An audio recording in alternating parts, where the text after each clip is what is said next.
Between the Lines: How Ernie Barnes Went from the Football Field to the Art Gallery. A literally cultured read aloud.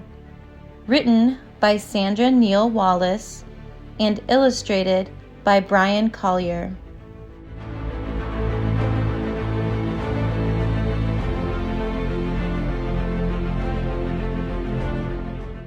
Ernest loved the North Carolina rain. He waited for the backyard to turn into mud, painting mud. Then Ernest found a stick and painted in the slippery soil. He drew straight lines and curved lines, looped lines and crossed lines, lines that kept moving, past his father's new picket fence and onto Willard Street. The neighbors wondered what Ernest was painting. They followed the lines to see where they led.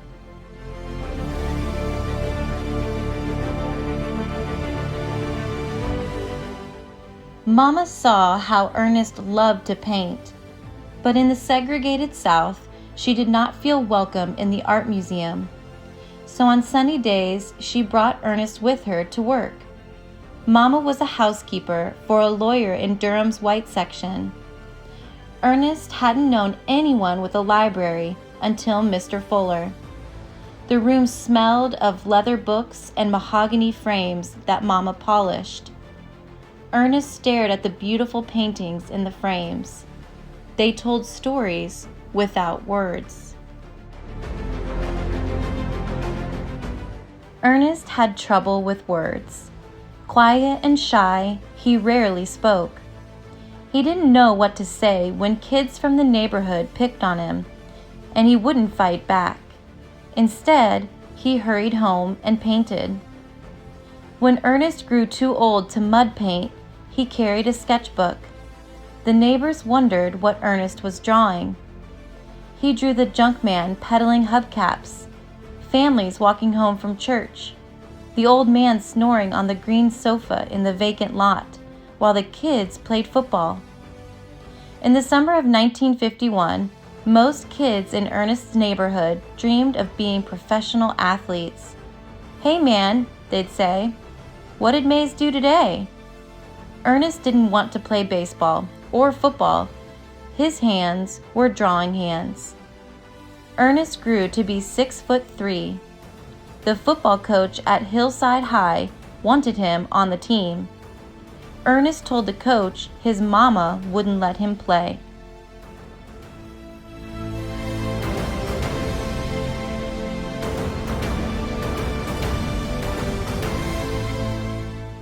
One afternoon, when Ernest came home from school, he found the coach in the kitchen eating Mama's cooking. On the table was a donation for Mama's church. Ernest knew his drawing hands would soon be playing for the Hornets. Coach made him an offensive lineman. Ernest played center and became captain of the team.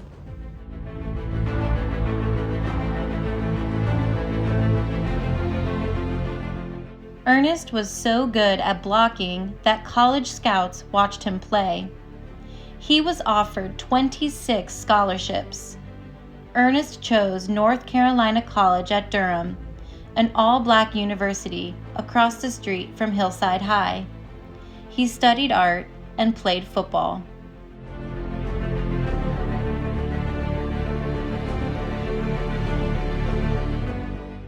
In his first year of college, the civil rights movement pushed for greater freedom for African Americans.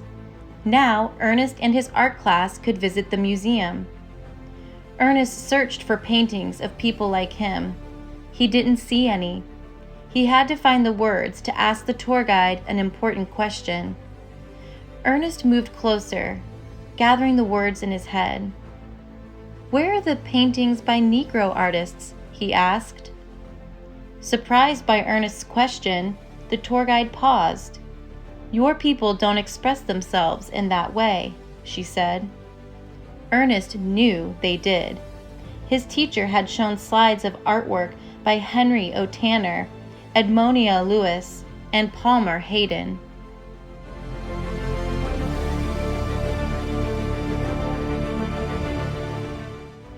But what would Ernest paint?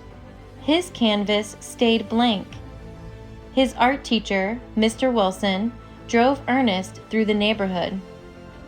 Inside the homes, Ernest knew the rhythm of laughter from his father's ragtime piano and the hard times. Ernest and Mr. Wilson yanked up a shoe stuck in the muddy walkway, a shoe with a story to be painted about hard times. Art is all around you, Mr. Wilson told Ernest. Use what you see. You catch my drift?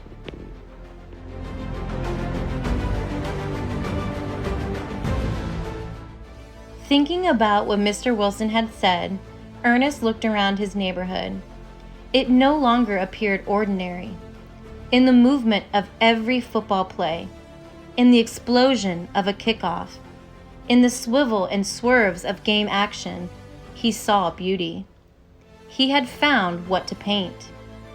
"Who is going to feed you if you become a painter?" asked Ernest's father. Ernest wasn't sure.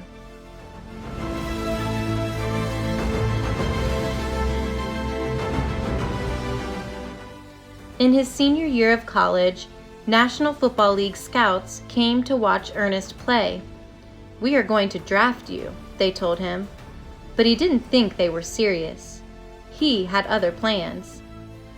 On draft day in 1959, Ernest waited in Mama's kitchen the whole day. No telegram came. In the morning, Ernest spotted his name in the newspaper. He ran outside to tell Mama.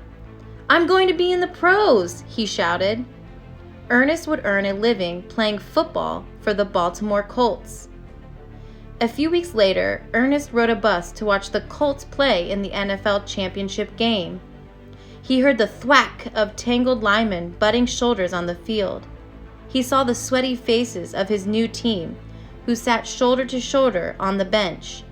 Players lunged forward, itching to play.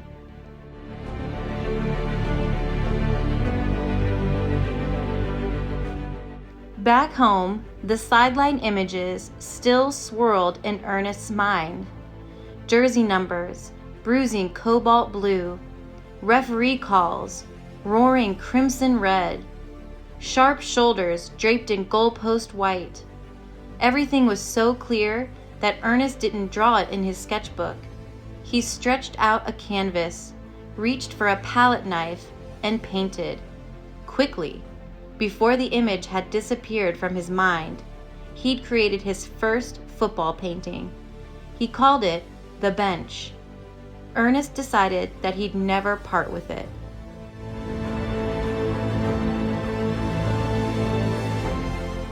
That summer, Ernest carried the painting to the Colts training camp.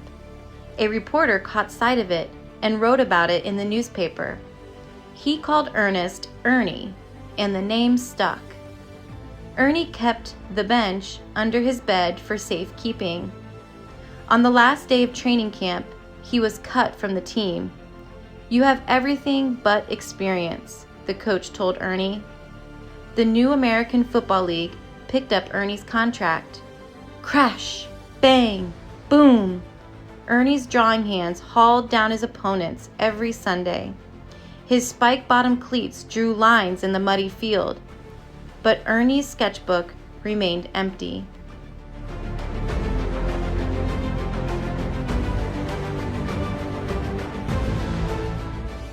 In a magazine, Ernie read "I Am a Negro" by Paul R. Williams. "Negroes, wake up," Williams wrote. "Real emancipation lies in your own intellectual effort." Ernie did not want to take his freedom for granted. He thought about his wish to be an artist. Ernie longed to paint, but his fingers were too swollen from blocking. When Ernie broke his hand in a game, a cast was put on so that he could still play. Even so, the coach dropped Ernie from the team.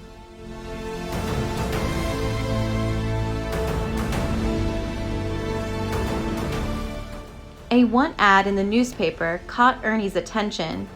"Good salary guaranteed," it read. But there was no guarantee as a door-to-door salesman. Still, he took the job. He challenged himself to learn 8 new words a day. With every doorbell he rang and each door knocker he knocked, Ernie added more words to his list. He sold brushes and cosmetics.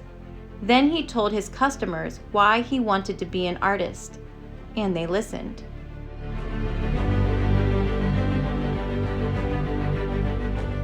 Playing football earned more money than selling brushes. So after his hand healed, Ernie joined another team. He tucked a stubby pencil and a small notepad into his football socks. During timeouts, he scribbled notes about what he saw on the line of scrimmage, nicknamed the pit. He saw players clawing, scrapping, reaching, fighting to win. With his swollen hands, Ernie drew lines, making them stretch even farther. Each time the coach caught Ernie sketching, he fined him $50. Ernie kept drawing. One time when he reached for his notepad, it was gone.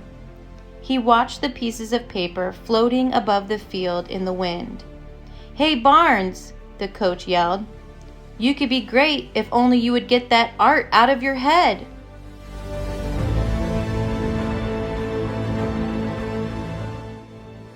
In the last game of the 1964 season, it rained. The field turned into mud, painting mud. Ernie studied the uniforms covered in muddy brown, linemen surging, blocking steely blue, clashing bodies, stinging bloody scarlet. He followed the rain up to the brooding sky, listening to the roar in the stadium. He imagined the players as gladiators in a coliseum, wearing coats of armor, fighting for their lives. Ernie had to paint the story. After the game, he told his coach he was finished playing football. With no money for rent, Ernie painted on the stoop outside a Los Angeles motel room. He pawned watches and art books for food. He worried. Would anyone buy his paintings? Ernie needed a game plan to sell his artwork. Leafing through a magazine, Ernie read a letter written by the famous painter Vincent van Gogh. "I have a lot of work to do, but I still have the firm hope to succeed," Van Gogh had written.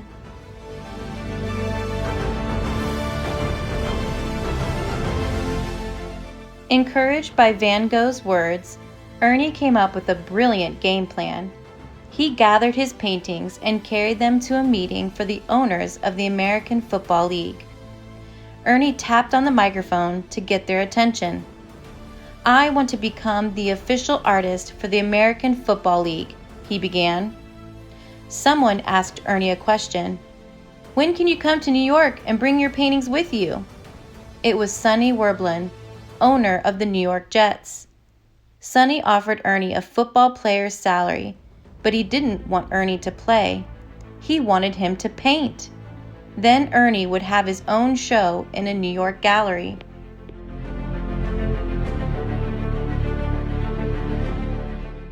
Day after day, Ernie painted. One night, Mama called. Ernie's father was very sick.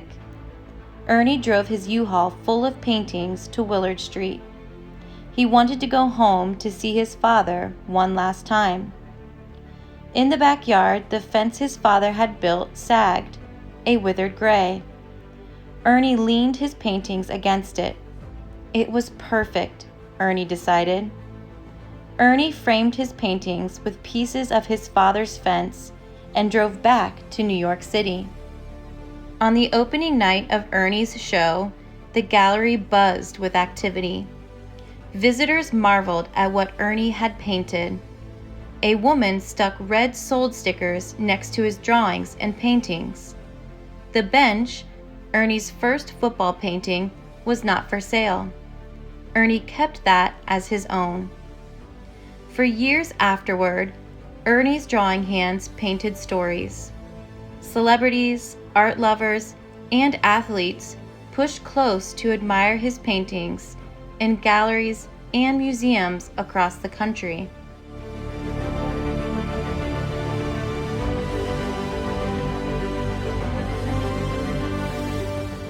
One day, school children came to visit the museum in North Carolina. They asked to see paintings by African American artists. The tour guide showed them the newest exhibit.